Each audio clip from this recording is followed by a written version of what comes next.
Okay, hello everybody. Welcome back to another weekday KPC Live. Where we discuss Korean topics related to society, culture, K-pop, entertainment, and all of that. Today we have a bunch of news. Of course, I am going to talk about the aftermath and the reactions to the plane crash, the tragedy that happened over the weekend. Korean society is still devastated and in sorrow. We are in officially national mourning period, so I'm going to cover some news that is happening after the whole incident. And other than that, I'm going to talk about an update in the current status of our impeached president. There has been a big news that has occurred just today. It's actually breaking news, so I'm going to be adding on to that. Also, let's talk about Squid Game Season 2, a brief review about it, and a little bit of a hiccup, if you want to call it that, by one of the actors sharing a very sketchy post on his Instagram account. So we're going to go into that. Also, we're going to talk about the year-end award with G-Dragon and other artists as well as K-pop music that kind of dominated 2024. I'm just going to be expecting to hear all your heated opinions about who was the song, what was the song, and who was the artist of the year and such. Last but not least, let's go into some Korean societal topics such as I guess this is more K-pop related, but extreme struggles about diets and such, especially in the case of the K-pop idol Hwasa and more.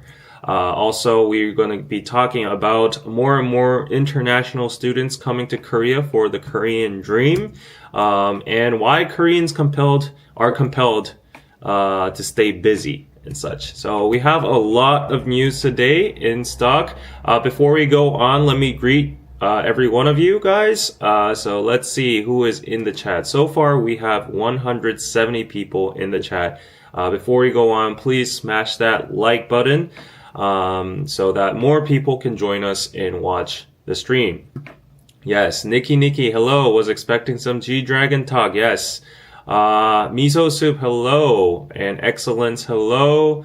Where are you all watching from? Please let me know where y'all are watching from. That's always delightful to see. I know today's timing is a little bit different than usual. It's because I had a all-nighter and I didn't get enough sleep, so I was like, I can't sacrifice too much sleep. Yeah, so I got 2 extra hours of sleep. It's better for me to do the live streams with a little bit more sleep on me. So yeah, watching from Los Angeles, California, Kansas, and Katie Girl watching from Seoul. Hello, and from Seattle, Indiana, NYC, Houston, San Diego, Minnesota, and Mexico, Singapore, Ohio, India, LA, Montreal, Philippines, and Malaysia. Okay, and Michigan. Great.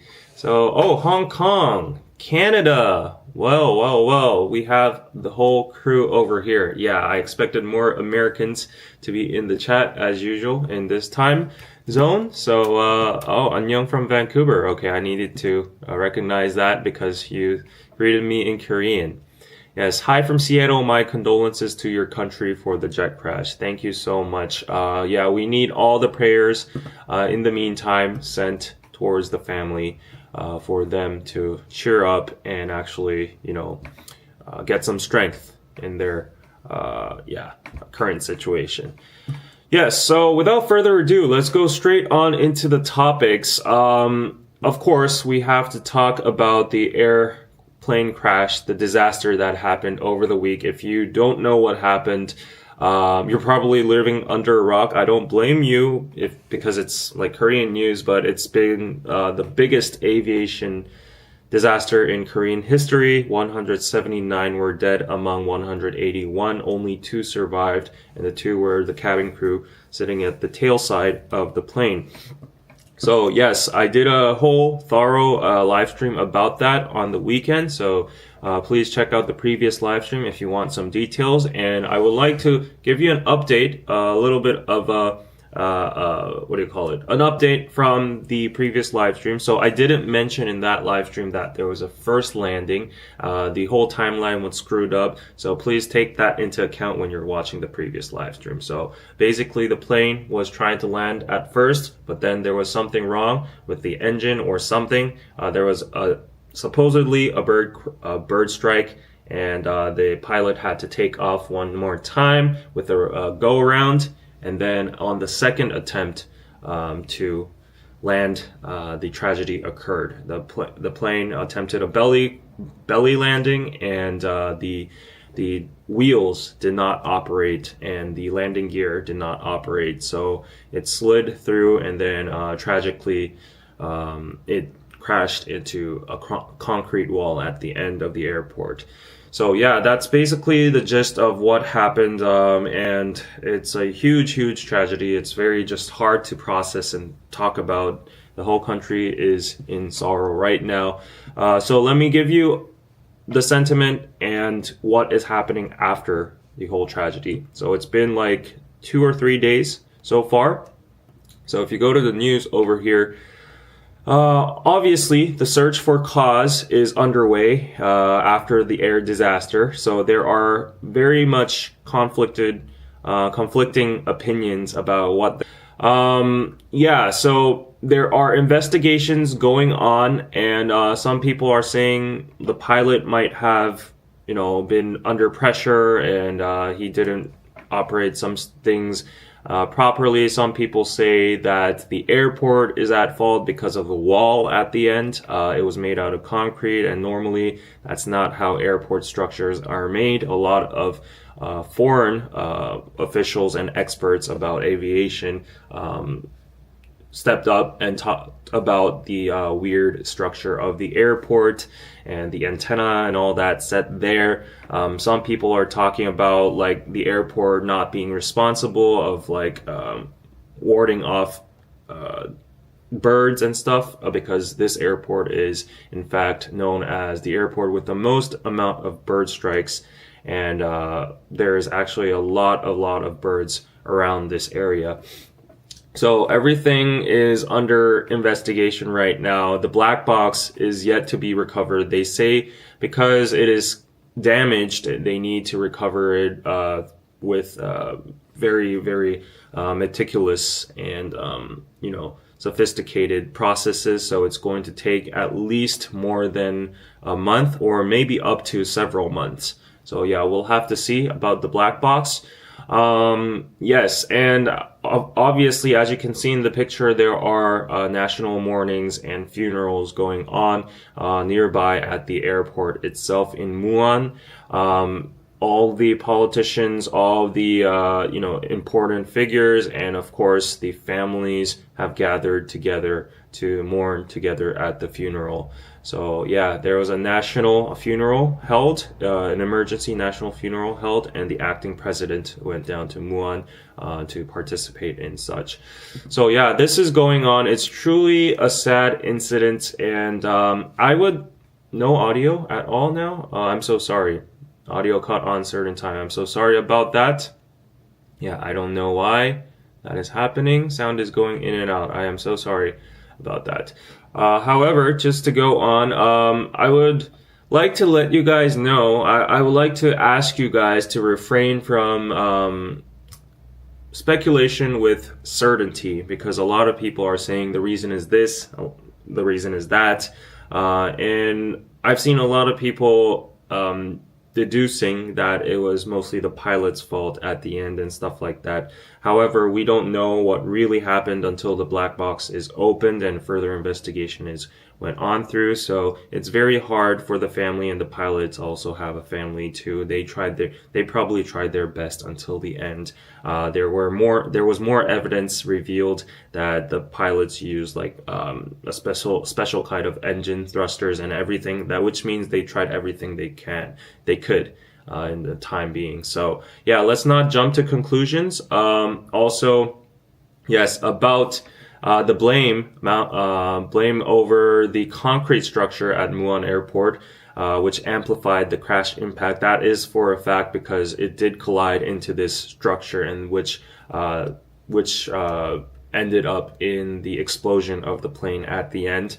While the government and the airport itself has been defending themselves by saying that it was under international aviation protocol, and all the other runways from all the other international airports in Korea are even shorter than this, and there has been no problem whatsoever after multiple, like thousands and thousands of flights. Still, despite that, experts from overseas are investigating this issue by themselves, and they are coming out saying that that is indeed a very weird structure. They have never seen anything like that before. There were interviews conducted by the BBC and ex-pilots and ex-aviation, I guess, architects and experts coming out on YouTube, all investigating the situation, and in consensus, they said that the wall structure was abnormal. So yes, there might be some further revealings about the wall structure and such.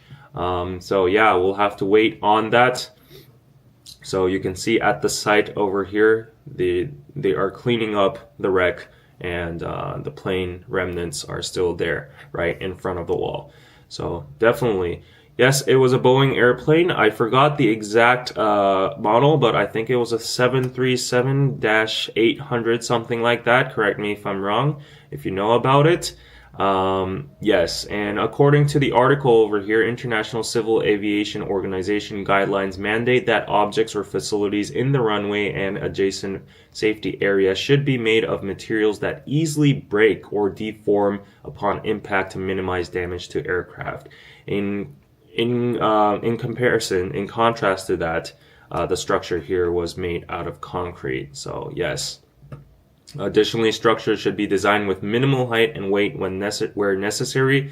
Korea's aviation safety operation standards also require that foundations for approved installations in runway safety areas should not extend more than 7.5 centimeters above ground and must be breakable. Yes. So yeah.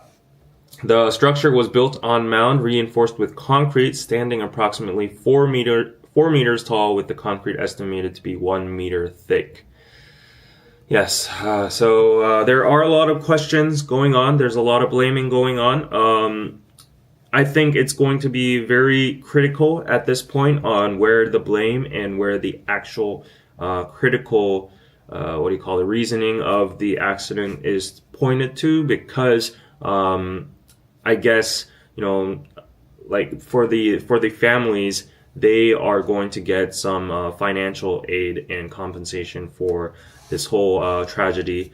And the Jeju Air has put up an announcement that they are covered under like a multi-million-dollar insurance for the plane. However, after inspection, if there are any faults with the plane itself and about the management of the plane or the repairs or stuff like that, or if there are any faults from the airport or the structures, or if they didn't abide by the law, blah blah blah, and the insurance company is going to really dig deep into what is the creation of this cause, and that's going to determine the amount of the insurance money, and also will they actually deliver the money or not. So that is another important point right now. So everything's getting very, very technical, legal, and very scrutinized in detail. So we'll have to see how that unfolds. The black box is going to be definitely critical evidence. Yes. My daughter flew on a Boeing 737-800 yesterday in California on Southwest Airlines. I didn't tell her it was the same model. Yeah, speaking of, I actually have related news to that. So, yes. So 500 cancellations as soon as we opened on Monday morning. Travel agencies are flooded with cancellation inquiries. And as much as I feel bad for the travel agencies, because honestly, they've done nothing wrong. They don't deserve all these cancellations. It was a sudden accident that occurred. I understand the sentiment from the people too. While some people might be like hard T's saying like, statistically, it's not going to happen. It's totally fine. There's already like thousands of flights going on safely. Still, there are people that believe in bad energy and they just don't feel right and safe to go on a flight right after something massive like this happens. So I totally get it. But as I said, there are a lot of losses from the private companies or certain industries like the travel agencies and such, and they are taking devastating hits, and businesses as well. Not because of the national mourning period, a lot of the events and so on have been canceled. A lot of people aren't just dining out, they aren't celebrating. The whole nation is just in a very depressed mode right now. And I don't blame the people, I don't blame anything, but it is what it is, and it's just very, very frustrating for a lot of people. So as you can see, this is the general sentiment, what's going on, the atmosphere of the funeral. The family members at the airport, once strangers bonded overnight in shared grief, agreeing to delay funerals until all identifications have been finalized. So yes, this has been like a simplified version of a funeral, just to mourn and show respect to the bereaved. So they will have a proper funeral after the identifications. We can make our voices heard when we stay together, said the representative of the bereaved families. And the bereaved share the latest updates and exchange their thoughts on funeral-related procedures and a possible change to the location of the joint memorial altar set up at Muan Sports Park. Yeah, so yes, this is what's going on. It's truly, truly sad. And in terms of identifying the victims of the air crash, the DNA results will not come up until January 8th. So that is, we still need a week or so. So families of Jeju air crash victim face prolonged grief. They have set up tents in the Muan airport over here from the Red Cross and organizations that are helping. The families are heart torn, and yes. They say we can't even hold a funeral until next Wednesday. My grandchild hasn't been identified yet. I can't even send them off properly. My poor baby. A grandmother's wails from one of the makeshift tents resonated across the airport. Living in tents labeled with identification numbers like 110 or 79 instead of their loved ones' names, families were devastated to hear they might not be able to claim the remains of their relatives until next Wednesday. So you have to understand, it's horrible, but because of the explosion and the plane catching on fire, a lot of the bodies were damaged. And they have to go through multiple DNA tests to actually identify who is who. And hopefully every single victim can be identified and the family members can, do a proper funeral and they can rest in peace. Joyce Levy, thank you for the $2. Is there a charity to donate for the victims? I have yet to have found a charity yet. I've been on the lookout for the past weekend. I'm not sure if there was an update. I just got up like a couple minutes ago today. So let me try to find one today, and if there are any updates, I will post it on my online community or the pinned comment of this video. So yeah, of course, moving on. As I said, all celebrations have been shut down. Even the New Year countdown has been canceled. Annually, every New Year's Eve, Koreans gather in front of Poshingak. This is in Chonggak, the city central of Seoul, right in front of the royal palace. And we usually ring this bell. It has a significant meaning towards us. And all these, what do you call them? First sunrise events have been canceled as well, because in Korean culture in the new year, families and friends and relatives usually gather and go to the eastern coast, and watch the first sunrise to wish luck, wish happiness and prosperity to their own selves and their family. However, everything like that has been canceled. Yes, and of course, these national events have been canceled, so even the private sectors and the entertainment sectors are following in suit as well. As you can see, Korean broadcasters have canceled their year-end award shows after the Jeju air crash, such as the SBS Entertainment Awards, or the NBC Acting Awards, or the NBC music performances and such. So, yeah, like a lot of people, as I said, a lot of industry people have been affected also by this event. Obviously, the K-pop idols and the companies and the broadcasting networks prepared a lot.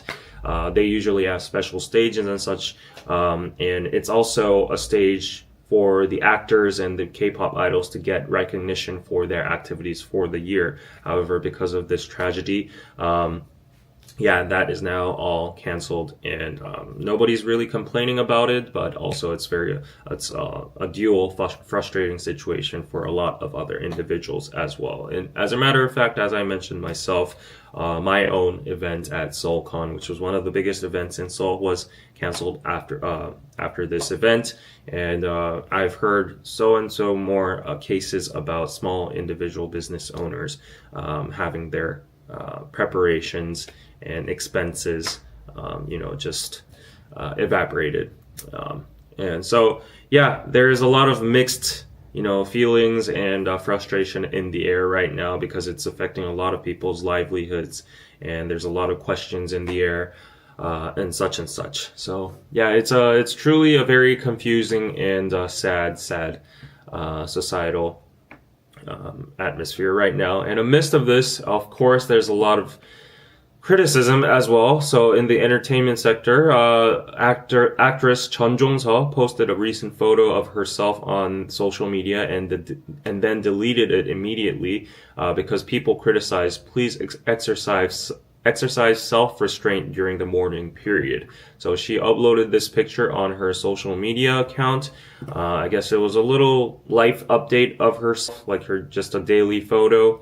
But a lot of people started criticizing her in the comments, saying like, this is not the time to share yourself, like, in a van and doing whatsoever.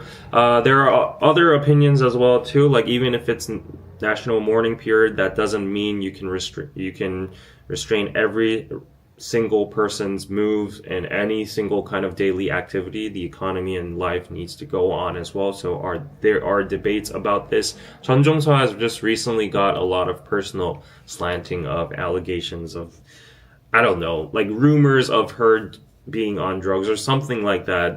It's all, groundless rumors. I don't want to get sued. So there's a lot of just criticism against her in general. Yeah, so that has been basically what the country is like right now. It's just heartbreaking. It's a huge tragedy. The whole country is focused on doing the proper, funerals and procedures for the families, the bereaved.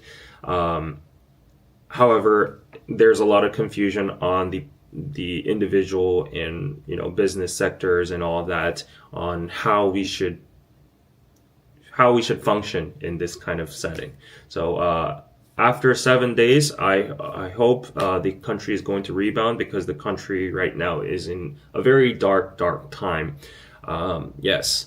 Are people having more quiet celebrations at home? I think that is the case. There will be very minimized parties. I don't think there will be parties at all. Prayers to South Korea right now. Thank you, Good Arrow. Have you heard the news about the government not paying 7 billion won to BTS for the Busan concert? Unfortunately, no. I don't think I've heard of that right now, because pretty much all the news is focused on the plane crash and some political turmoil that's going on right now. As I said, Korea is in very dark times, and in relation to that, right now what is happening is that the court has issued an arrest warrant to detain our former president, Yoon. So the Seoul court approved a request from investigative authorities to detain South Korean President Yoon Suk-yeol over his short-lived martial law declaration on December 3rd, making him the first sitting president to face arrest in Korea's constitutional history. The Seoul Western District Court on Tuesday issued the warrant against Yoon on charges of leading and organizing the martial law declaration in early December, as well as abuse of power, according to legal sources. The court's decision comes a day after the joint investigation team probing the martial law case filed for a warrant for Yoon after he ignored these 3 successive summons requesting his attendance for questioning. Following the court's decision, authorities are given 48 hours to take Yoon into custody for questioning and to file the arrest warrant. So everything right now that is happening is extremely unprecedented. There has never been a president in history that has been detained while he is in office. So they are basically detaining him for the charges of mutiny, or I guess, like the martial law and abusement of power. He has, as the article said, rejected certain summonings and investigation attempts multiple times until now, using the Secret Service or just not receiving the mails and investigation callings and such. However, we have a certain different department in the Korean government called the it's an organization that cracks down on high profile government officials about like corruption cases or such and such. So the president is of course a high official, elected official as well. So yes, he falls under those categories. So there is legal standing for him to get investigated by this this organization. On the other side, there was just breaking news 1 hour ago from President Yoon. He said that he is not going to avoid the investigation at all. This is a situation where they are harmed rather than receiving special treatment because they are in power. This is a wrong translation, but what he's basically trying to say is that he's the victim right now. He's in a position of power, and he's not going to avoid the situation. He's just being picked on because like he's not the favorite of the people, and the opposition party is in power, and he's in a high position. So that side is abusing their power to pick on him and stuff. Basically, that's what he's saying. So at least he's not going to be able to avoid this investigation right now. And actually, though, this certain series of sequential impeachments of the president and the prime minister has created a lot of backlash in the political scene of Korea. The conservatives are actually consolidating more and more, while it was a little bit more one-sided against the president and the conservatives after the impeachment of the prime minister and also this investigation, the detainment of the president and such. The conservatives are also voicing their opinions more and more, saying that this is exactly why the president declared martial law. Everything in the parliament or the administrative office is paralyzed because of the opposition party. They are abusing their power to impeach every single official that they don't like. They are trying to use everything in their power to just cripple the government, and no matter, despite whatever ripple effects it has to the economy or whatever, this is not a time for absence in the office or political fights. However, the opposition party is abusing their power and such and such. So actually there is more and more backlash coming up, arising, and criticizing that, at the end, both political parties, all they want is power and authority, and they don't care about the nation's well-being. The country right now is in a very, very dark state. The Korean won has been at an all-time high. The economy is tanking because of a lot of these accidents happening and people not just inflation in general. The housing bubble is just about to pop. The birth rate is going down. We have a shortage of taxes. Trump is going to come into office, and he's about to put tariffs and pull the military out, or if not, we have to pay more, more fees, astronomical amount of fees and stuff. And amidst all of that, we have an absence in the chain of power, command, and all that. So, yeah.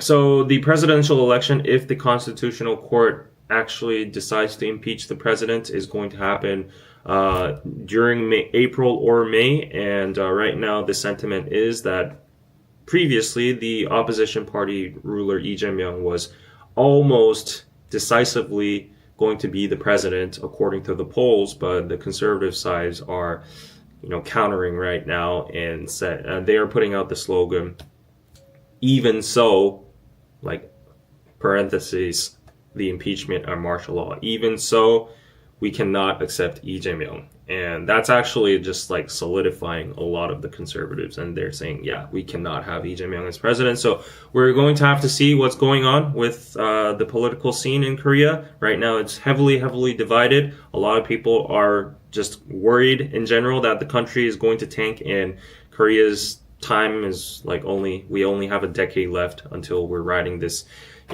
glamorous ride of the K-wave and all our recent successes in economy and blah, blah, blah. So yes, that it is very, very frustrating times. In the middle of that, before we go on, let's just read some comments. Do you think an arrest warrant is heavy-handed? What do you mean by heavy-handed? Is it taken heavily? If that's the case, yes, it is extremely, it's a very critical issue right now. How on earth is he victimizing himself? Wrong approach. There are, as I said, the majority thinks that the martial law and everything was out of it. He was out of his mind. He's insane. He's a dictator and such. But at the same time, now, as I said, because of the context and the opposition party may be going too far with everything right now, some people are actually seeing his point on why he had to declare martial law and stuff. So, as I said, there's a lot of division here. Yes, it's true. In my opinion, both parties are equally bad. Yeah, that's the case for a lot of countries and their political parties. Yes, so to go on, of course, in the middle of all this, Squid Game has came out. I don't know if you've watched the whole series yet or not. I've viewed the whole series over a single night in like 5 hours or something like that with 2x speed. But because there were mixed reactions for season 2, basically it's, the Korean public and the media is afraid to say that it was a flop because, there was a lot of money invested into it.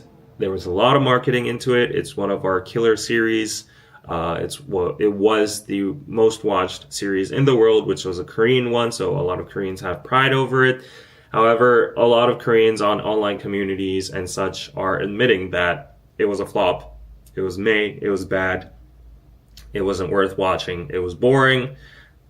That's the general consensus over the series. I'm not trying to exaggerate or anything. Generally, I've asked all my friends too, and they said, oh, it's boring. Yes. And if you see in this article, because accordingly to those mixed reactions, the Squid Game actor speaks out about these mixed reactions. This is an actor, Hwasa, which was in the series, and he says that the real games begin in season 3. So I don't know what you thought about the series. Please let me know in the chat if you thought it was good, if you rated a 5 out of 10 or whatever. Let me know in the comments. I personally, just to voice my opinion about the series, I agree with the general sentiment that it was very boring. I thought it was dragging on too much. There was a lot of unnecessary narrative. They could have just shortened the first 2 episodes into like a 30-minute montage sequence or something like that. And as a lot of people think, season 2 was basically just a build up for season 3. So it's like a limbo phase over there. And there's a lot of speculation, including my own personal one, that because Netflix wanted to milk out from this Squid Game IP, of course they want more, subscriptions and more revenue, and they want to prolong the hype over Netflix and its series, right? I think, this is just my speculation, I think probably there were like executive demands towards the director or, the series itself, requiring it to be, a little bit dragged on so that they could extend it to a season 3. I think that would be the probable reasoning for why season 2 was so slow paced and it just cut in the middle. So in my personal opinion, I think season 2 and season 3 should have been one, and it should have been more fast paced, and there should have been a more dramatic and very sensational effect to the series. If that was the case, I'm sure it would have been like a mind blowing series. But however, if you see the series itself, season 2, the voting process takes forever. The games are repetitive. They take forever. There is very unnecessary focusing on some of the minor characters. The actors themselves are A-list top tier actors, but some of them don't get much of a role. And yeah, like there's a lot of people that just don't understand the motivation for Ki-hoon, the main character, to go back in the games afterwards as well. Him suddenly being the Mockingjay and the Katniss Everdeen to just destroy the series and stuff like that. So there's a lot of criticism going on right now. On the side note, T.O.P., the former Big Bang member, is getting criticized a lot on Korean internet for his supposedly cringy acting. I'm sure the director gave him those directions and those lines and that rap part.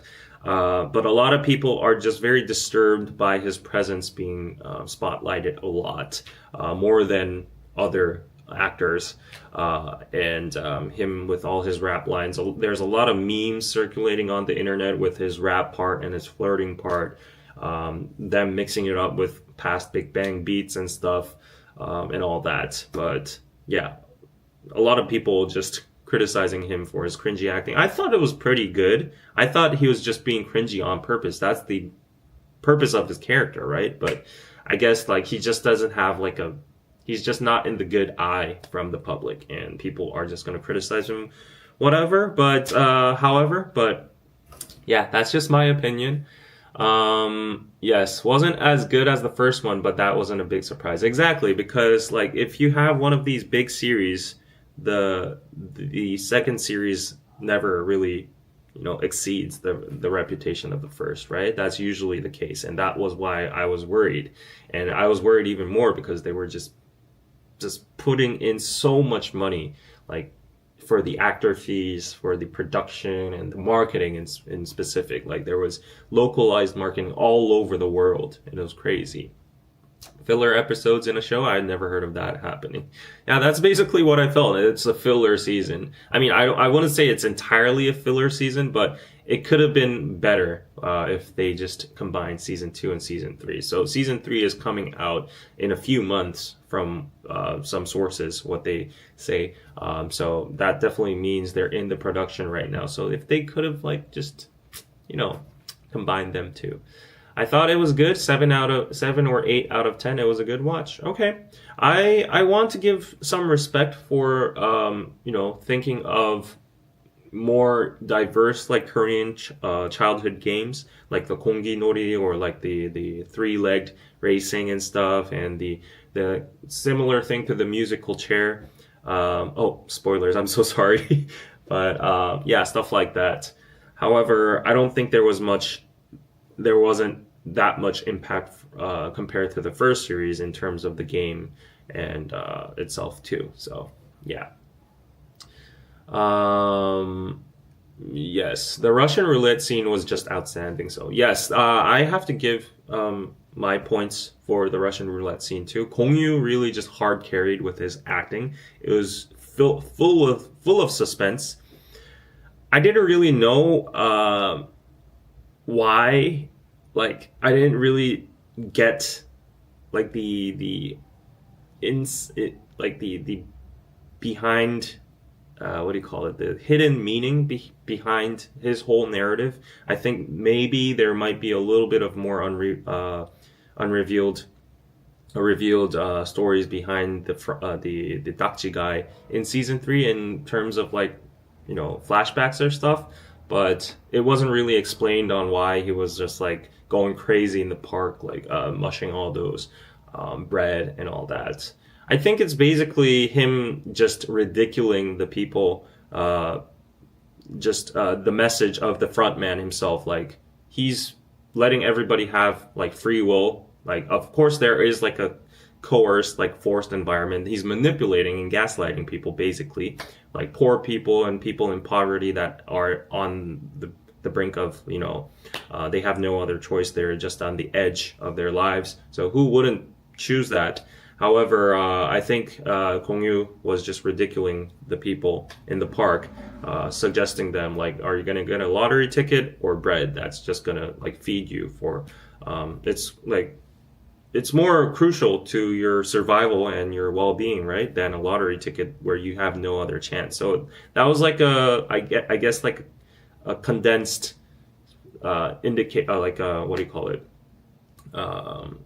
Representation of the Squid Games itself. It was a mini Squid Game of itself, and just showing how people are just short-sighted. They are greedy, and you know, even if they're given a chance of survival, it's their own will to just F themselves up and stuff. So yeah, and then he was like, yeah, if you don't take this chance, you didn't take it, so I'm just gonna like rub it in your face. Yeah, rub it. Yeah, and all that. So I think that was the meaning of the scene. But in general, I was like, yeah.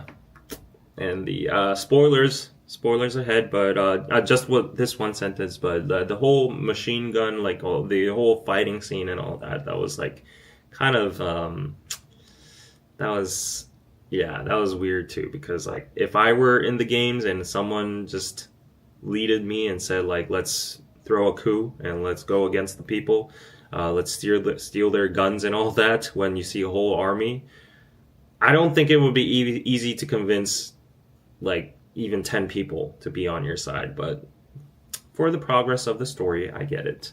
Yeah. Anyways, there are a lot of things people are criticizing. Yes.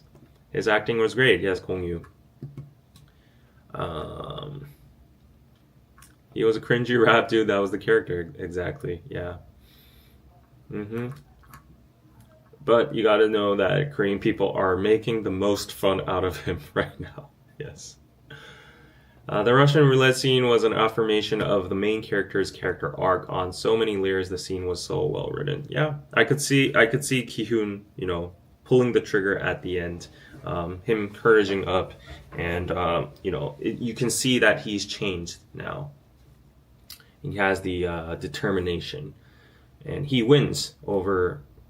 You know, he pushes his narrative through by saying like, "Say you are a dog of Squid Game," and the Kongyu doesn't want to admit, and then he just like does that. But anyways, I'll just like refrain from putting more spoilers out.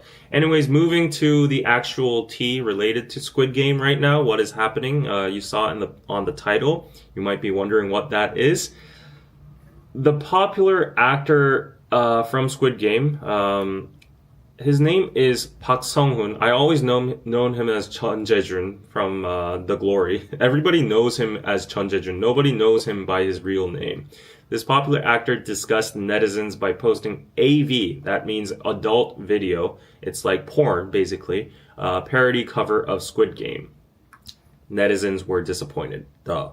Yeah, so this is the guy, Chun Jae-jun. He plays the transgender role in Squid Game Season 2.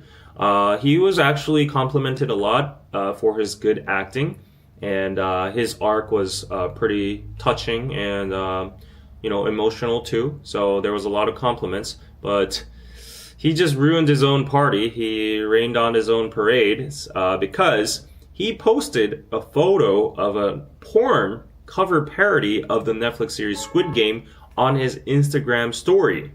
This post was immediately deleted after it was posted. The photo in question revealed Japanese porn actresses parodying the show while naked.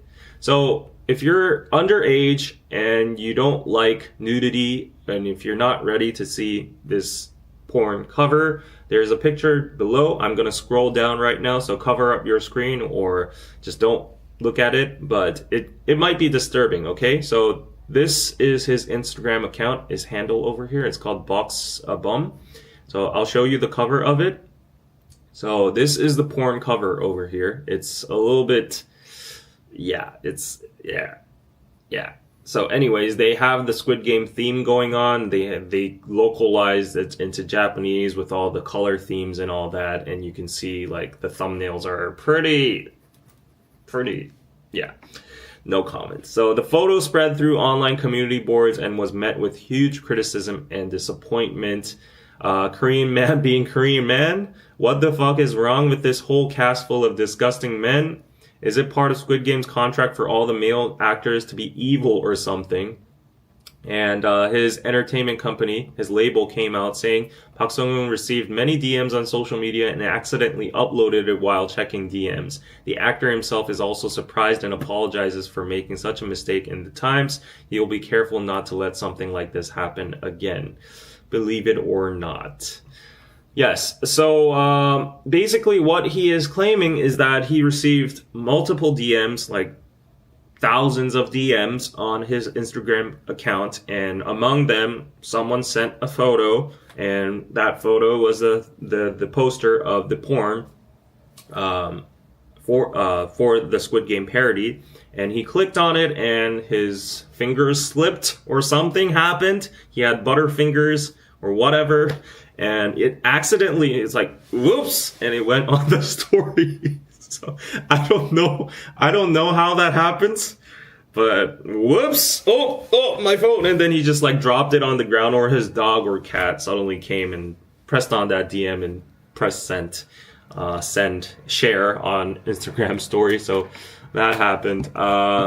Yeah, so anyways, he deleted it very fast, but it was screen capped by everybody, and now it's circulating on Twitter a lot, and Korean girls are like actually very, very disgusted over him, and they're like, oh, I really liked his acting and all that, but it's so disappointing. And not even on the moral side, but even from the industry people and, you know, just normal people, they're like, that's very unprofessional. You know, Squid Game right now is in premiere. Like, you know, it actually got like a global, it debuted as #1 series in all global Netflix charts right now. It's actually at a good high, but that's just like, you know, some people said it's noise marketing, but you know, so yeah. So how does that happen? I cannot understand how it happened. Like sometimes you see reels of yourself, like washing your hands and then the water spraying on your phone, and then it's just like actually accidentally triggers the whole phone and like it moves by itself and uploads like nude pics and stuff like that. Maybe that's what happened. He was washing his hand and water just dropped on it. But I don't know. Well, yeah. Well, at least he gave out his excuse, and yeah, it seems like it's not like huge news right now, and it's acting in his favor because the whole the news scene right now is covered with the tragedy and the political stuff. So yeah, I think it's gonna slide, but however, it was a big hiccup. Yes.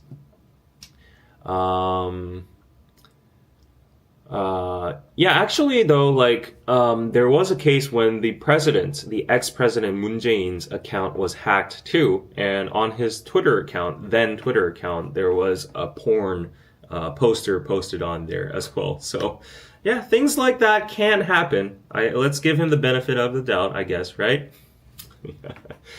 Some people are speculating that he was I don't think this is probable, but some people are saying that the likely scenario might be he wanted to share it with his like close friends Instagram story, so only his close friends could see it. But like really using your actor like official account, nah, I don't think that's a possibility. So yeah, that's no, that's a no. Yes. Honestly, a friend probably sent it to him as a joke and he accidentally posted it. Doesn't make sense why he'd post it on purpose. Exactly. Yeah, right. Maybe it was a mistake because why on earth would he post that willingly? Exactly. I everyone knows it's an accident, right? Like he didn't post it intentionally. I think this is what I think happened. He probably accidentally or not, intentionally or not, let's give him the benefit of the doubt. He let's say accidentally, downloaded that picture from his DM or some other source on the internet. It was on his phone. And normally, if you go to Instagram story and if you want to post something, it shows you the first picture. The first picture is just pops up. And there, the Butterfingers were activated, and then suddenly, like, he dropped his phone and it was like posted. Maybe something like that. That's the most probable scenario. He couldn't see the color. He's gonna get canceled. He's already canceled, but as I said, the news isn't circulating that much. Yeah. I don't understand how they end up accidentally post something like that. Exactly, right? So, yeah. So moving on. Squid Game Season 2 dominates Netflix, but critical reception is mixed, as I said before. I was so sad. Okay, spoiler alert. Plug your ears. I said it 2 times already, 3 times. This girl, when she died, I was so heartbroken. And I was so frustrated with this 125 guy, this nerd guy. This introvert guy. I wanted to punch him in the face. He's like the biggest coward in the series. I know this is a build up and he's probably gonna do some like very gracious sacrifice or like he's gonna step up in series 3 and stuff. And he's probably gonna do some kind of big role because like they're just building up everything for him. Or maybe he's just gonna remain as a loser until the end and he's gonna be one of the biggest villains. Until now he's been the biggest villain, so yeah, maybe that's going to happen. But yeah, I was so sad when the girl got, stabbed and stuff and killed. I thought she was going to survive because she was a baddie, she was going against all the bad guys. Yeah, so she didn't deserve that, right? Anyways, yeah, and another article about the actor Park Sung-hoon apologizing for mistakenly posting the explicit parody of Squid Game over here. He received a DM and all that. The actor himself deeply shocked, feels extremely sorry, and it's not going to happen again. Yes. So, we've covered some news so far. After this, I'm going to do news about the K-pop scene, wrapping up 2024, about the G-Dragon performance and like some good news about like him caring for his fans and some Korean societal commentaries. But before we go on into that, let's have a short intermission of 5 minutes. Please allow me those 5 minutes to announce something very important. If you go to my website, Piroso, my online store, Piroso, it has the most authentic and unique Korean products curated. And for the past few weeks, I've been promoting the SBDC Global Package promotion plan in cooperation with the Small and Medium Business Distribution Center. And we support small businesses in Korea that are trying to make it into the global market. And some products we received from promotion on KPC and Piroso were these products. So you've probably seen them over the past few weeks. This particular cosmetic, this face cream has sold out like crazy. I didn't expect that. That is amazing. I just have it right over here. Yeah, I've been using it really well so far. And we have the thank you soap, the carnation soap you can gift to your friends or family or relatives, whoever you want to thank. We have the wine stoppers over here, the very cute wine stoppers. You can put on like any kind of glass. It fits multi glasses. So yeah, these are in theme with the Korean king and queen. And we have the wrist strap and support. Oh, Jin is here. Wrist support here. So yeah, it comes in colors of pink, dark gray, and black as well. So you can check that out. But today I want to promote the last product of this promotion plan, which is a layer puzzle. It's a game, and I know it might be pretty random to introduce you to you guys. However, once I actually got into it, it was pretty interesting. So the layer puzzle is the ultimate memory and focus game over here, and there are English instructions included, so you will be able to play them. It's not as difficult as it seems. I've actually tried it out.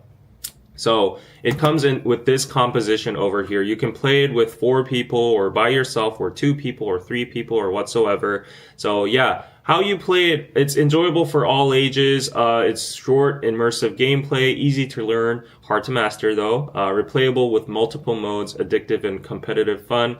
So I'll let you guys know how to play it basically. Like there is a YouTube video over here where you can see the whole process of how you play it. So you can check this video out with English automated subs. But basically, let me just show you guys how it looks. So this is the box for the layer puzzle over here. And as you can see, it comes with multiple hologram, I guess like transparent layers. And there are English instructions in the back. There are English instructions inside as well. Each round takes like about 10 minutes, up to 4 people. And as you can see, there are multiple English instructions inside. So if you want to try out a new, IQ game or whatsoever, this is the perfect product for you. So basically what happens is like you have 4 layers of transparent boards over here. And then you get the figure cards. So there are multiple figure cards, like you draw each one of them for each round. And then what you do is basically you designate your own card. So you're either like player A or B or C or D, right? So you see on the top of these boards, you see those like designated spots, right? So if you're player A and you want to go with this figure over here, you put your card over here. And then what you do is like you can draw that figure on any part of your A section.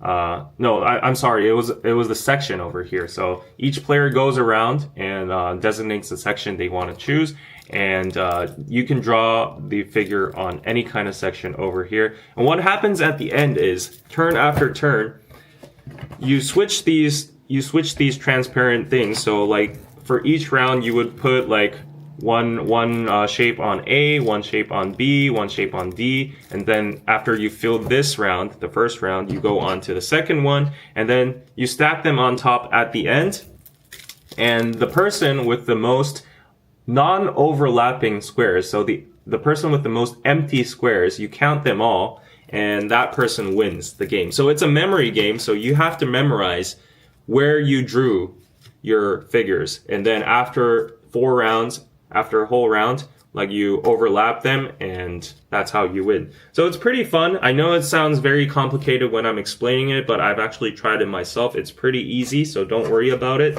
There are markers inside so that you can, write and erase on the transparent boards. So it's very, very well packaged.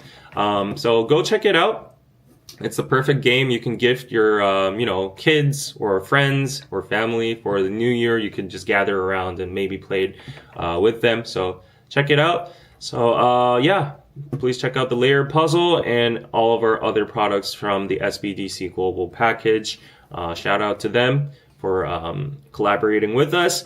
And another thing, very excited to showcase you guys this. Piroso has finally made their new calligraphy hoodies. We have dropped a new batch of hoodies, finally. And as you can see over here, it's a very unique design. This is the mugunghwa, which is our national flower. In English, I think they call it the hibiscus, or like it's a kind of a hibiscus.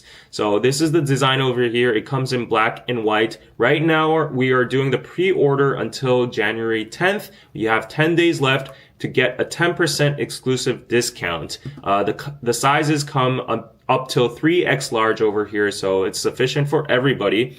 And as you can see, we did like a massive photo shoot at Gwangjang Market over here with two of our friend models. You might notice him. He is like a Korean language influencer over here. So this is the hoodie tee over here, the mugunghwa t-shirt. So go check it out on our site.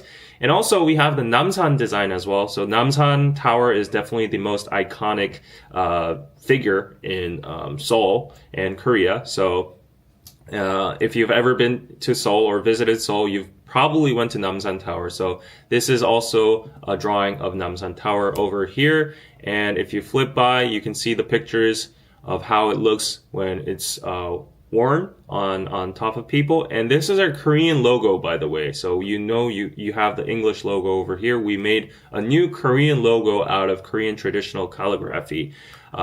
So yeah, go check this out. I think I'm really proud of the design over here. A lot of people love the mugunghwa. A lot of people love the artistic look of the Namsan design over here. So we explained the whole story of it over here. And beware, because this is a pre-sale. After the pre-sale, they will be shipped collectively. So yeah, go check it out. There's brand identity in the Korean calligraphy over here. This was the whole process of us developing the Korean calligraphy. Super interesting, right? I actually made a video overnight. That was the video I was working on for the whole night. It's going to be updated to this site in a few moments. Yeah, we have the whole backstory of Namsan Tower and the mugunghwa over here. And we did meticulous searching in the fabric, and we went to multiple factories and tried out printing ingredients and all that. You can see me over here kind of burnt out at our office. So yeah, go check the story out even if you're not interested in buying. So yeah, check it out over here, biroso.net, biroso.net. I don't know if it is active right now, but as a matter of fact, we are doing an exclusive special coupon event right now. If you purchase the Piroso hoodie during the pre-order period, you will get an extra 15% discount on any other item you purchase on Piroso as well. But just note that because they're going to be packaged together, they will probably come after this date. Yeah, just so beware about that. But get this 10% discount while you can, and that extra 15% discount for any other item on Piroso as well. Yeah, so that was it. Hopefully you can post your pictures wearing our hoodies. It's really, really neat. Actually, the one I'm wearing right now is the gray version of it. It's a protocol version, so it's not exactly the same. As I said, we tested a lot of garments. In the back over there, I will show you the actual physical looks of the hoodies. So yeah, it's very oversized and it has a loose fit. It's really, really neat. The mugunghwa one has the English logo on front. It's a little bit more modern and trendy. So you can see like these metallic attachments over here. And you can see this one has a Korean logo in the front. And we have the Namsan with the English logo in the back. And this one on the bottom, you can see the Korean logo over here. So go check it out, guys, on Piroso, please. Okay. There we go. So hope you like the hoodies. Hope you like it. Yeah, let me know what you think about it.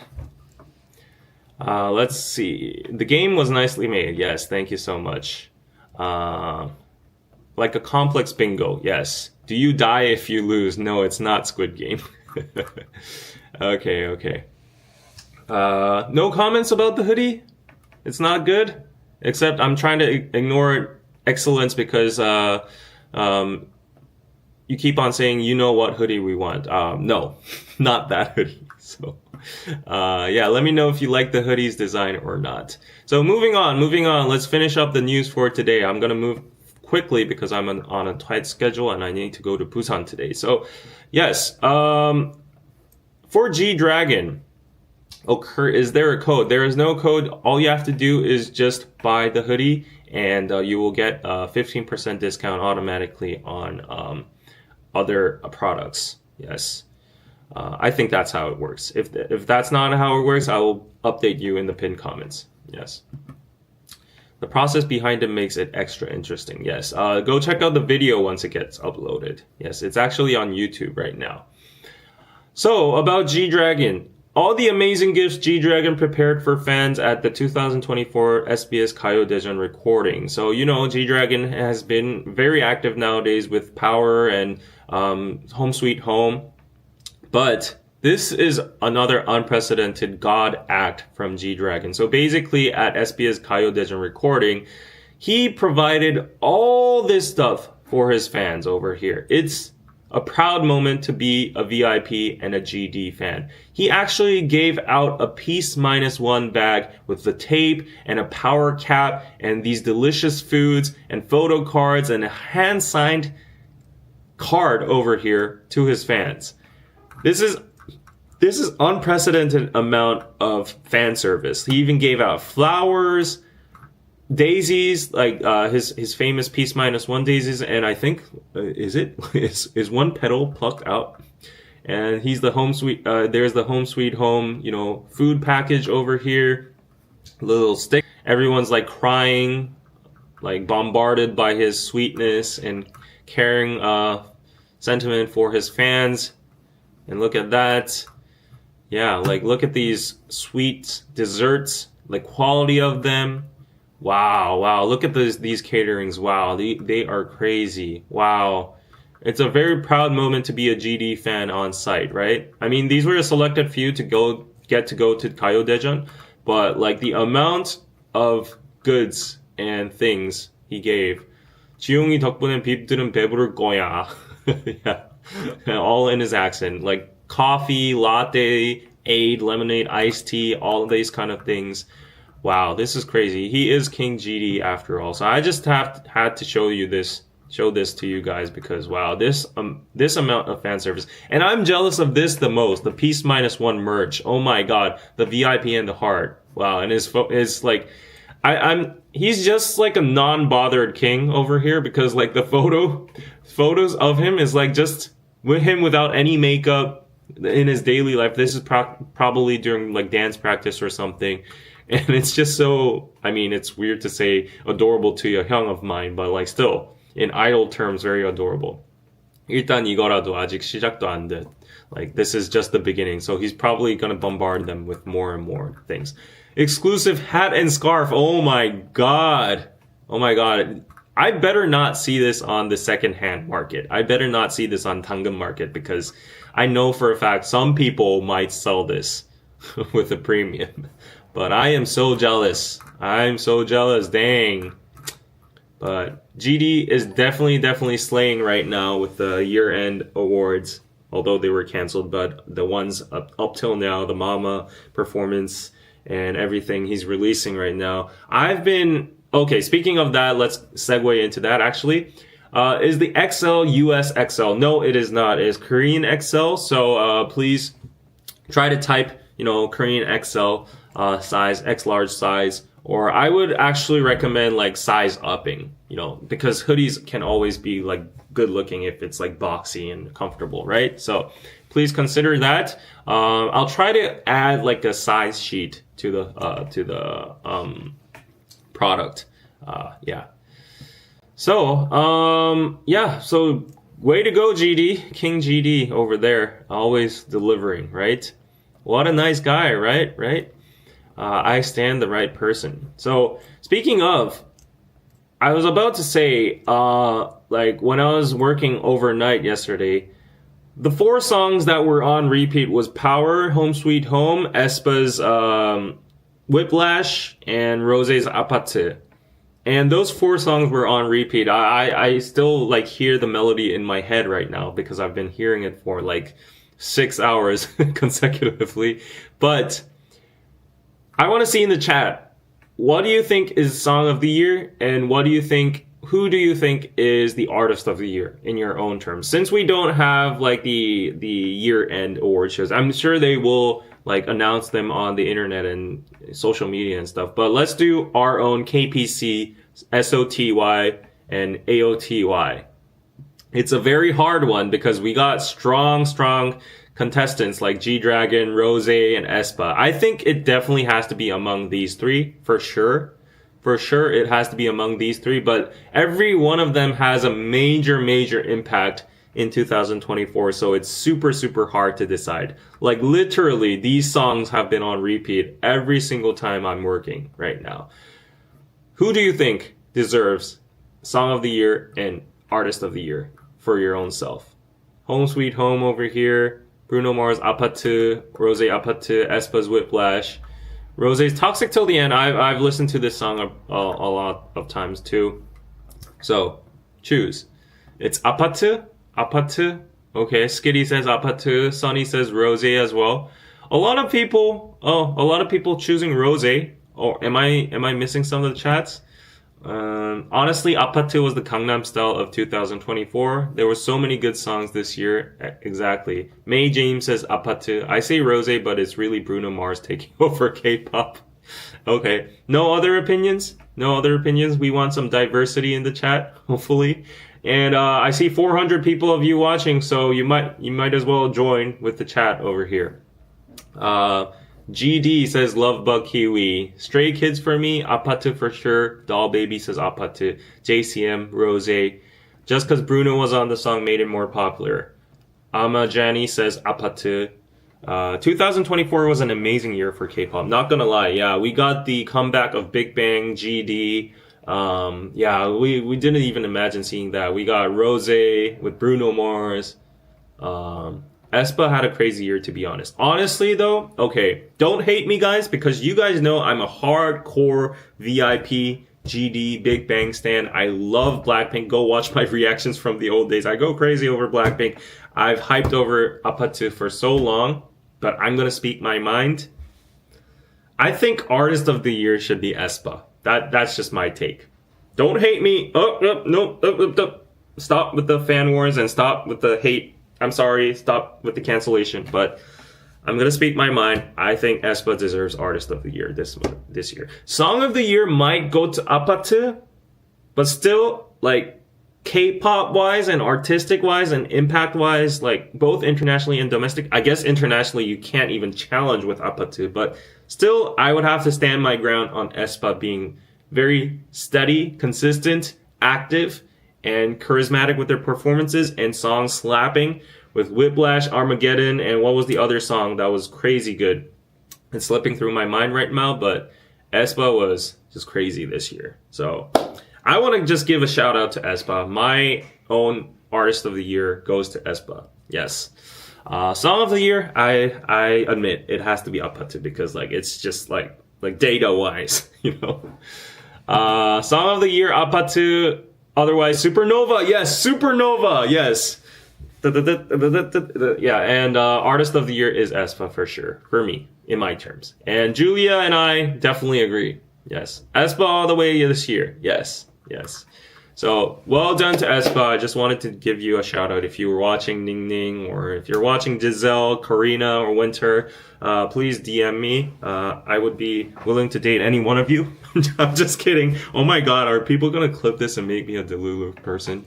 But yeah, cough, Karina, cough. No, it's not the bias. I'm telling you, it is not the bias. I'm being super objective, and aespa literally really slapped this year with Supernova, Armageddon, and Whiplash. Whiplash is crazy. Just look at their music videos, guys. Like, actually do a sit down and watch their music videos. It's actually literally crazy. Yeah. Anyways. Thanos should be Artist of the Year. Yes. The Thanos in Squid Game. Yeah, but Rosé's album was a masterpiece too. I really love the color, her own personal color, and the ballads she sung in the album too, with a little sprinkle of joy with Apatu and the virality of it, and GD King for sure with his comeback with Home Sweet Home and Power. Crazy good. Yeah, but GD is just in the Hall of Fame. Yeah, let's just say he's in the Hall of Fame. He's just doing his own stuff. He doesn't care, but still, like, he puts out whatever he wants and the public still loves it. So, yeah. Anyways. Okay. Let's go on. So that was my own projection of like Artist of the Year and Song of the Year. Let me know if you have different opinions in the comments after the stream. And 521 people watching ever since I mentioned G-Dragon, Rosé, and aespa. So this is the power of the kings and queens of K-pop, I guess. And now let's go on into some social news about Korea. And let's wrap this up real quick because I'm running out of time. So, female K-pop idols reveal struggles with extreme dieting on this recent documentary called Bodymentary. It was broadcasted on SBS, and Hwasa was on the documentary, and she confessed that she had this is anorexia, and she had depression because of the pressure of having to lose weight in the K-pop industry. So if you're interested in this, I'm pretty sure there might be subtitles for this documentary. I think it's going to be very interesting. But from legendary artist Kim Wan-sun to Hwasa of Mamamoo, female artists spoke about health issues and the emotional struggles that have been long hidden behind K-pop industry's glamorous facade. Soyu, also a member of Sistar, revealed the relentless pressure she faced during her trainee days in her interview for the show. She said, "I had to weigh myself daily and was constantly judged. At one point, I collapsed on the street from sudden weight loss and was rushed to the ER. Despite receiving intravenous fluids as a quick treatment, her anxiety about gaining weight persisted, leading her to develop panic disorder." And also, she described that height minus 120 formula, an unrealistic expectation where a female idol's weight should equal their height in centimeters minus 120. Actually, this is what I said during K Explorer's recent video about how Koreans are so skinny and stuff. So this is an extreme formula. I know, I recognize that. But normally in Korea, there is this formula of height minus 110, not 120. I think that is idol standards, and that's extremely harsh. So for me, I'm 180 centimeters. So usually if you want minus 110 from that, that's your like good looking weight in terms of Korean beauty standards. So for me, I would be good looking if I'm 70 kilograms. Right now, I'm 80 kilograms, so I'm 10 kilograms above that ideal Korean beauty standard formula. So for women, if you're like 165 minus 110 would be 55 kilograms. I know that's really just, there's not much body fat, or it's not healthy to think in weight, BMI, and all that is more important, but still, like, this is the general rule of thumb of beauty standards in Korea that's going on. But it's crazy to see that an extra 10 plus kilograms are subtracted from that general formula over there. Height minus 120 is crazy. That's like, you bones. Yeah, this calculation followed us like a rule, leaving us obsessing over numbers. Honestly, though, the society that, just pushes this kind of rule is really, really just toxic. Yeah, another girl group Seeker member, Hwasa, who struggled with binge eating and intense fasting, reflected on her career when she weighed around 50 kilograms. 50 is really, really skinny. And yeah, I've met a lot of women where their ideal weight is always 48 kilograms when they're still like 160 and above. So it's always around like 48 to 50 kilograms where people, like Korean girls, like to be very slim. So they always fast, they always diet, they only eat salad one time a day and stuff like that. So yeah, for idols, it must have been even harsh because they're scrutinized in front of the screen by the public, right? And they get called fat if they have like a slow-mo cam of them dancing and there's like a little belly fat over there. So it must be very, very painful. I felt like I wasn't fulfilling my professional duties, she recalled. And Mamamoo member Hwasa known for challenging conventional beauty norms in the K-pop industry, also discussed the backlash she faced during her debut. So even Hwasa, the queen of not given an F of beauty standards of Korea, she's the unconventional beauty standard of Korea. She recalled fans' petitions urging her removal from the group due to her appearance. So yeah, she has kind of like tan skin. Her facial figures aren't really like the beauty standard of Korea. I guess like her body figure, her body proportion and all that isn't really like the typical K-pop idol look, right? You know, like people like, you know, I'm a perpetrator of this too, but normally people like figures like Chang Won-young. We call it Changka Seolyu. These are the 4 queens of K-pop currently right now. Chang Won-young, Karina, Seolyun from Mnix, and who's Yuna from ITZY. Changka Seolyu is the 4 queens of K-pop. But if you see all of them, align them all up.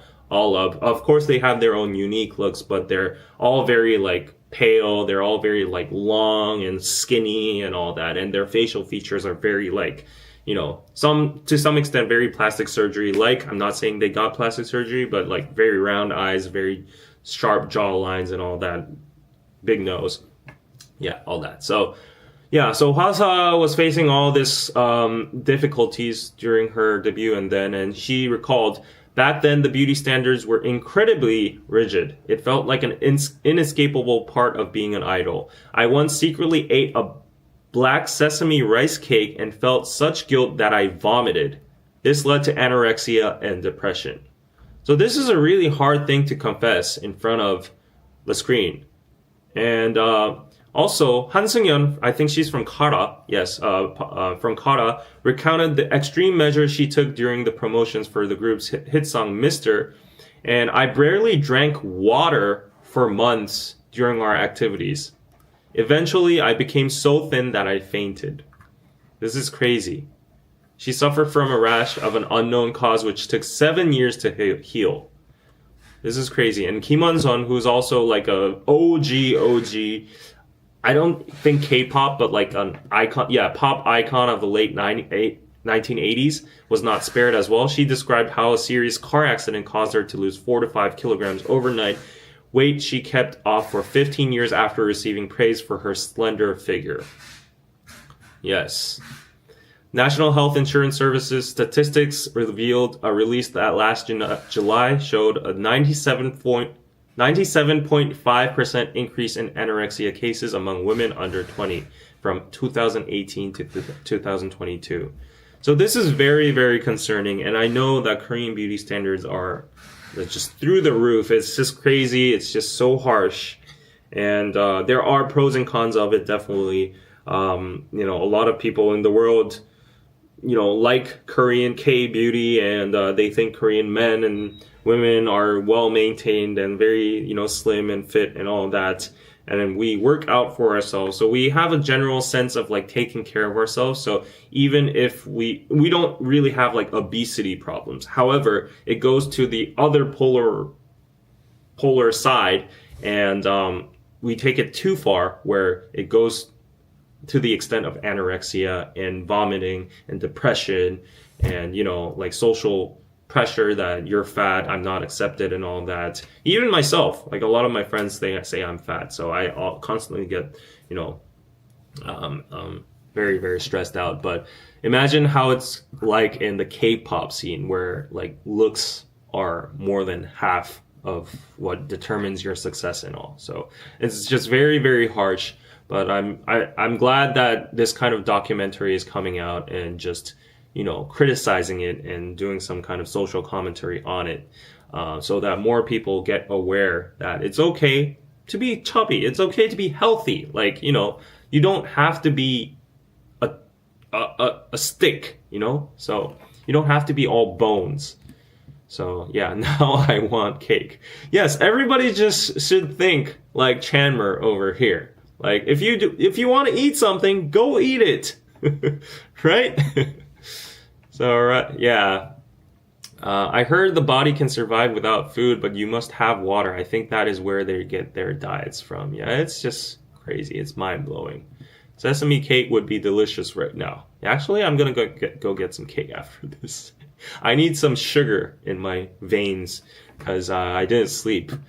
Yeah, so anyways, on to the next news. Hallyu brokers and students' Korean dreams. Foreign graduates, 8.2% are locally hired, 28.6% left the country, over 50% unknown. So, yeah, okay, this is probably an AI-generated image. You can see all the eyes kind of drooping down over it. That's kind of grotesque. Yeah.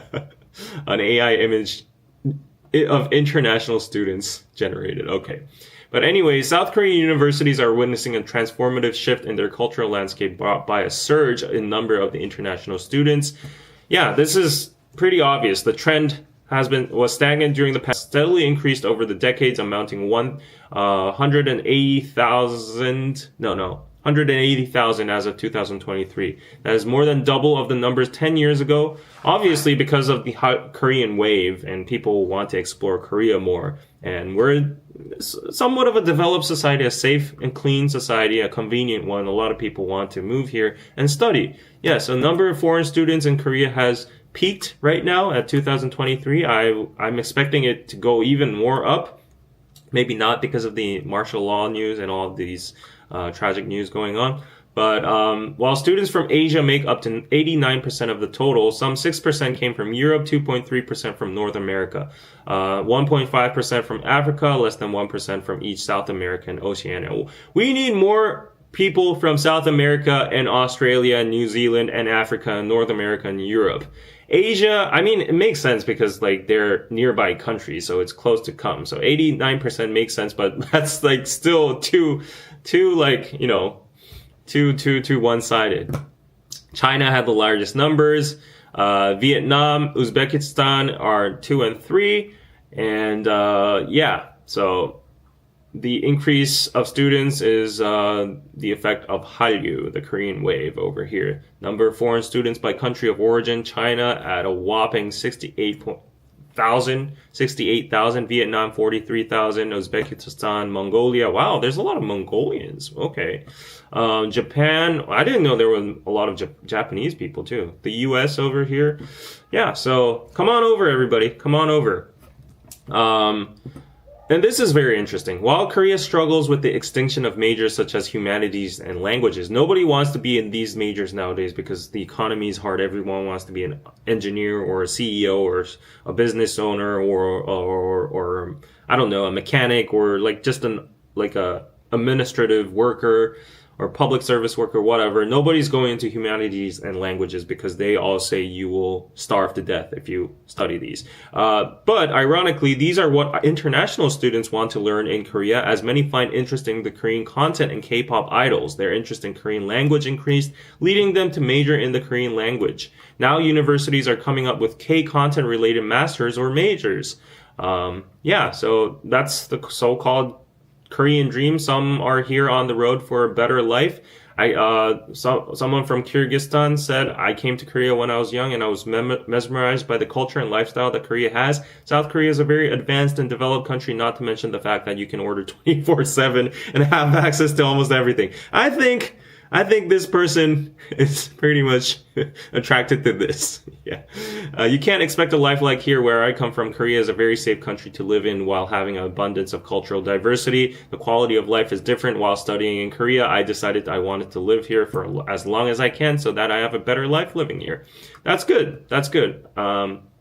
Yeah. However, there is a downside for that. Most of the Southeast Asian students have to earn money while studying in Korea. If students work part-time jobs at convenience stores or a restaurant, they earn around $1,144 per month, a similar amount their parents would earn in 3 to 4 months at home. Is that true? What? Really? Is there that much of a big wage GDP difference or something like that? Wow.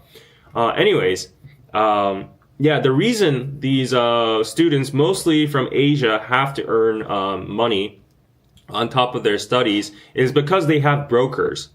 Because in order to enter Korea, there are like relentless processes, procedures, and all of that. And these brokers charge every single nitty-gritty procedure to enter Korea, for the Korean language test and documents, bank deposits, and living here and all that, getting student loans, blah, blah, blah.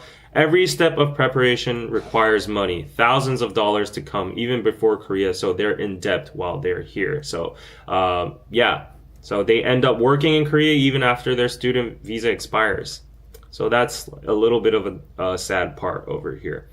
But right now the demographic crisis is happening. So, which means the government, if I understand this right, the government wants more international people coming into Korea to, introduce more people to the population as well, like to the population crisis as well. So, however, these foreign students aren't really staying. So if you see here, a lot of people are returning home, and a lot of it is unknown. Maybe they're illegally residing here or whatever. But yeah, so this is the total, and yeah, most of them are unknown. But 28, more like 30% return home, which makes sense. I mean, if you're here to study, you're not gonna live here forever, right? But only 10% is employed in Korea, and 11% enters Korean school.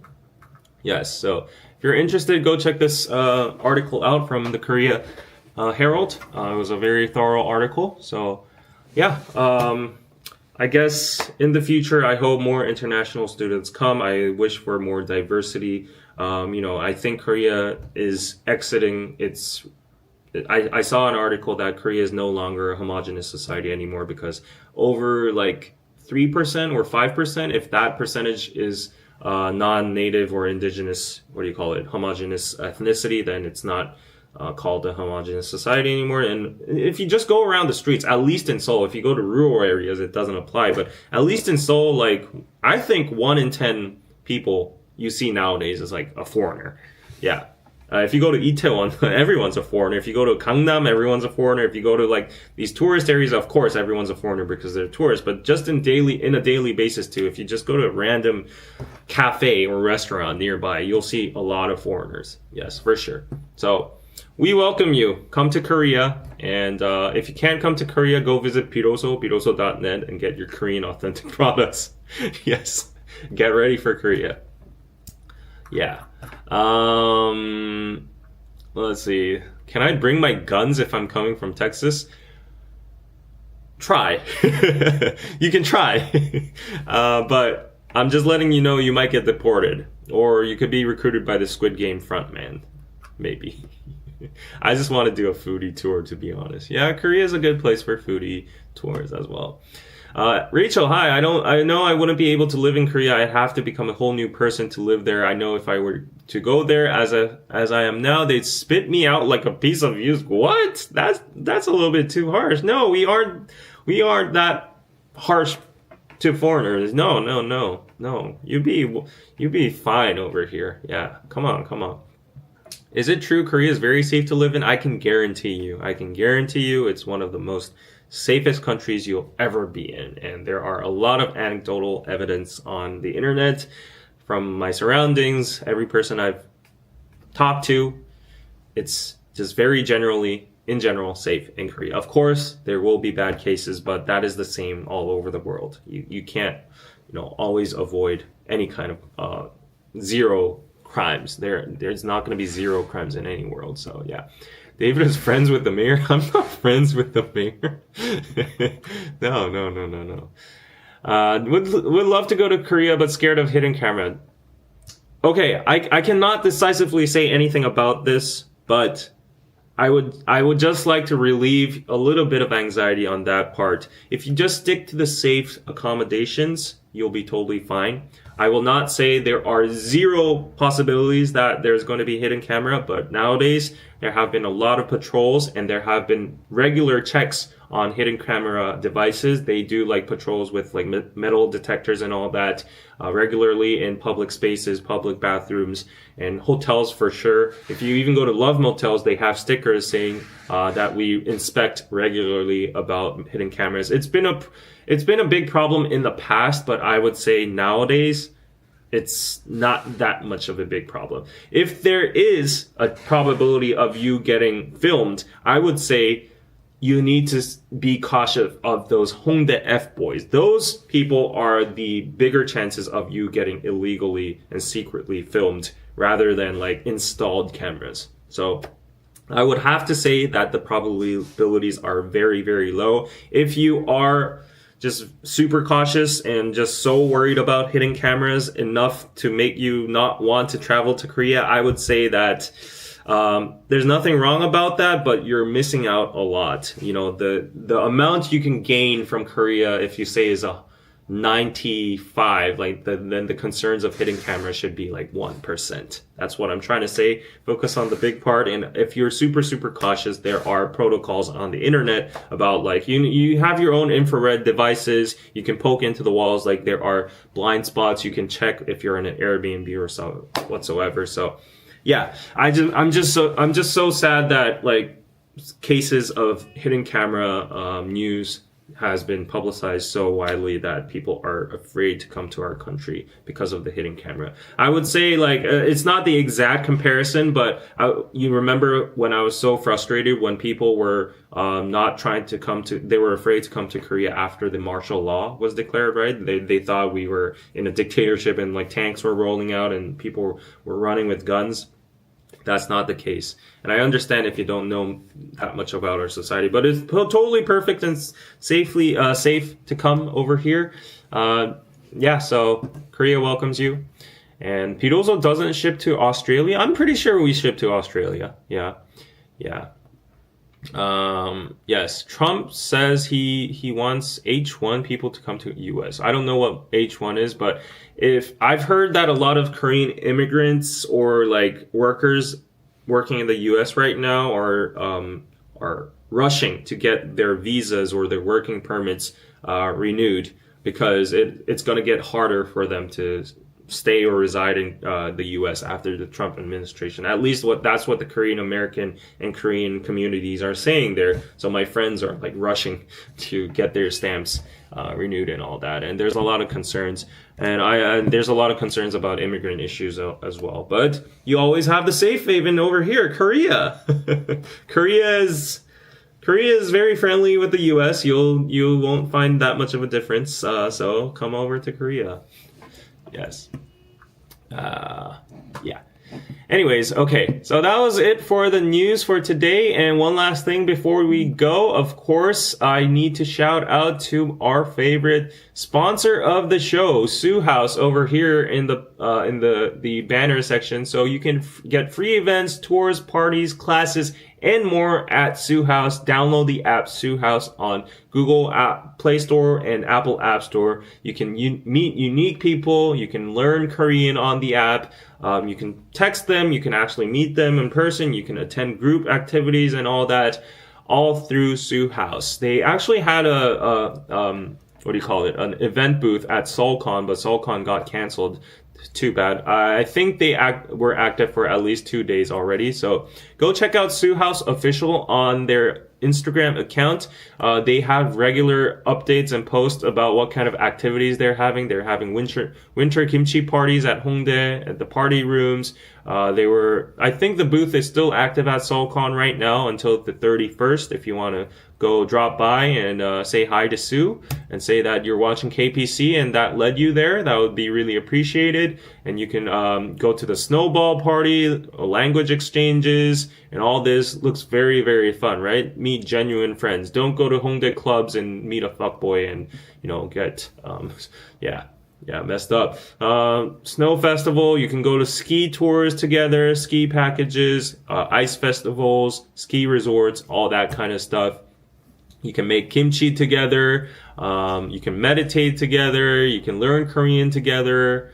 A lot of these things happening. Parties, Korean pairing events. Wow. Okay. That looks interesting.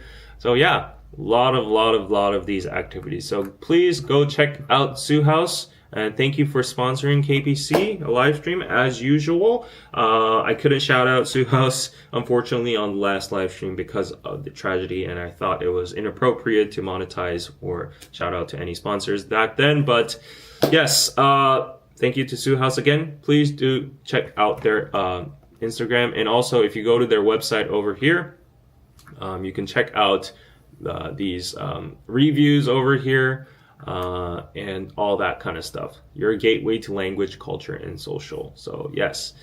Last but not least, one last thing I would like to let you know. So we were talking about 2024 K-pop comebacks and all that kind of stuff, right? So if you want K-pop reactions monthly to 10 or like 9 to 10 of the hottest comebacks of every single month, and you want to see my reactions, me getting hyped, you want, some joy and dopamine for the week, for the month, check out Patreon over here.